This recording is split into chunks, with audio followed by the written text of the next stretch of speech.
अस्सलाम वालेकुम, नमस्कार, आदाब। सेकुलर जनता के न्यूज़ रूम से मैं हूं आपका दोस्त इंजीनियर खुर्शीद आलम। दोस्तों, इस वीडियो में मैं बात करूंगा हिंदुस्तानी फौज और चाइना के फौज के बीच लद्दाख क्षेत्र में लगातार तनातनी की स्थिति बनी हुई है। दोस्तों, इस पर तफसील से बात करने से पहले आपसे एक छोटा सा रिक्वेस्ट है, आप कमेंट बॉक्स में हिंदुस्तानी फौज जिंदाबाद, हिंदुस्तान जिंदाबाद, हिंदुस्तान का सेकुलर आवाम जिंदाबाद का नारा कमेंट जरूर करें।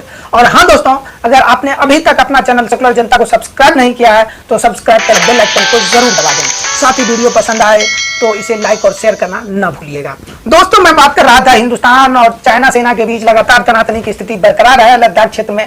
ये तो सही है, ये भी सही है कि चाइना का फौज लगातार हिंदुस्तान के सरजमीन में आगे बढ़ता जा रहा है। मौजूदा हालात में चाइना का सेना जो है हिंदुस्तान के जमीन में 80 किलोमीटर अंदर घुसकर अपना बंकर बना के तैयार है और उनके हेलीकॉप्टर लगातार उस एरिया में उड़ रहा है, मतलब वो किसी युद्ध के लिए तैयार हो रहे हैं।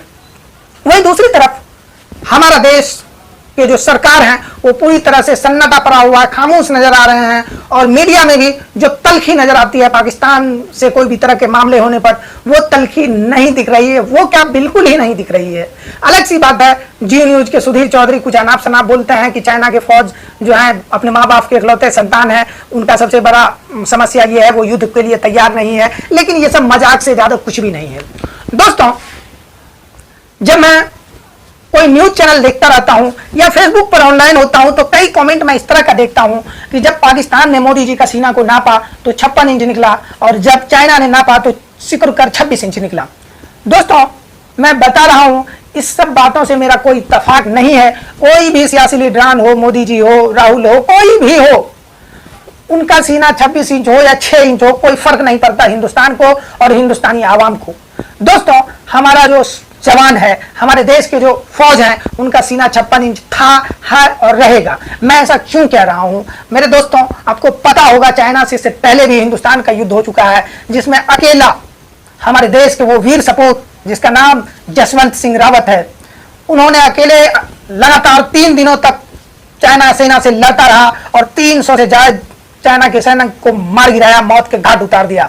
उनके बाद अलग सी बात है कि वो इनको पकड़ा और इनका सर काट कर ले गया, लेकिन उनके वीरता का वो भी कायल हो गया। वो दूसरे ही दिन इनका सर भी लौटाया कटा हुआ और साथ में कांसा का एक बना हुआ उसका मूर्ति भी लौटाया, जो आज भी हमारे बॉर्डर पर तैनात है और जिनको चाइना और हिंदुस्तान दोनों की फौज सलाम करता है। तो हमारे देश के जो जवान है ऐसे ऐसे गुजरे हैं जो अकेला लड़ सकता है बिना मौत के परवाह किए हुए। और हाँ दोस्तों, इस देश की मिट्टी में ये ताकत है कि इसमें पैदा लिए एक बच्चा अपने देश की रक्षा के लिए अपने जान गंवाने का परवाह नहीं करता, जिसका मिसाल आप जो है हिंदुस्तान और अंग्रेज जो हमारे यहाँ हुकूमत कर रहे थे उनके बीच के मुकाबला में देखा कि कितने लोग शहादत को पाए, अंत हिंदुस्तान को आजाद करा कर निकला।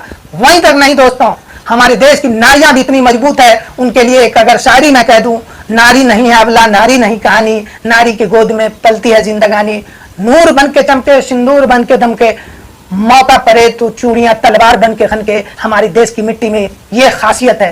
तो हमें और आपको डरने की बिल्कुल जरूरत नहीं है। ये नाकामी मोदी जी का जरूर हो सकता है, क्योंकि मैं देख रहा हूं कि जब पाकिस्तान का युद्ध हो रहा था तो उस समय सही में मोदी जी के भी तुरंत ट्वीट्स कमेंट्स आ रहे थे, ऐसे लफ्ज तल्खी भरे लफ्ज मिल रहे थे, लेकिन चाइना के ऊपर कुछ भी नहीं मिल रहा है। मोदी जी जरूर डर सकते हैं चाइना से, हमारे हिंदुस्तान के आवाम को बिल्कुल डरने की जरूरत नहीं है। अपने देश के जवानों पर भरोसा करना चाहिए। लेकिन कमी जरूर है मोदी जी में। क्यों मैं ऐसा कह रहा हूं? क्या मजाल था कि चाइना 80 किलोमीटर अंदर आ जाता? हमारे सैनिक इतने कमजोर नहीं हैं, लेकिन इनका सबसे बड़ा कारण है कि वो उनको कमजोर बनाते जा रहे हैं। सरकार उनको जो है इजाजत नहीं दे रहे हैं कि वो अपना एक्शन ले सके, इस वजह से कमजोर पड़ते जा रहे हैं। वही तो दोस्तों, नहीं ये तो बात थी चाइना और हिंदुस्तान के तनातनी की जो लद्दाख में बरकरार है। वही दूसरे ओर जो हमारे दूसरे पड़ोसी मुल्क है नेपाल, आजादी के 72 साल बाद पहली बार ऐसा स्थिति हुआ कि उत्तराखंड के जो बॉर्डर है हिंदुस्तान और नेपाल के बीच में, उसको विवादित बॉर्डर था, उनको अपने मानचित्र में मिला लिया है अपने असेंबली में, इस पर फैसला करके नेपाल ने। और वहीं तक नहीं, लगातार हिंदुस्तान और नेपाल के बॉर्डर पे भी तनातनी की स्थिति बरकरार है। ये सब किनकी कमजोरी है आप बखूबी जान रहे हैं, हमें कुछ कहने की जरूरत नहीं है। वहीं दोस्तों, सबसे बुरा हाल तो तब होता है कि आजादी के 72 साल बाद पहली बार शुक्रवार अर्थात जुमा के दिन आपने देखा कि किस तरह से बिहार के सीतामढ़ी डिस्ट्रिक्ट के बॉर्डर पर नेपाली पुलिस ने हिंदुस्तानी आवाम के ऊपर एक नहीं 15 गोलियां चलाया, जिसमें 2 लोग की मौत हो गई, 4 लोग घायल हैं और एक को उसने अरेस्ट भी कर लिया। हालांकि उस पर बात चल रही है, मुझे इससे कोई मतलब नहीं, लेकिन मतलब बस इससे है कि कैसे उनका हिम्मत आया।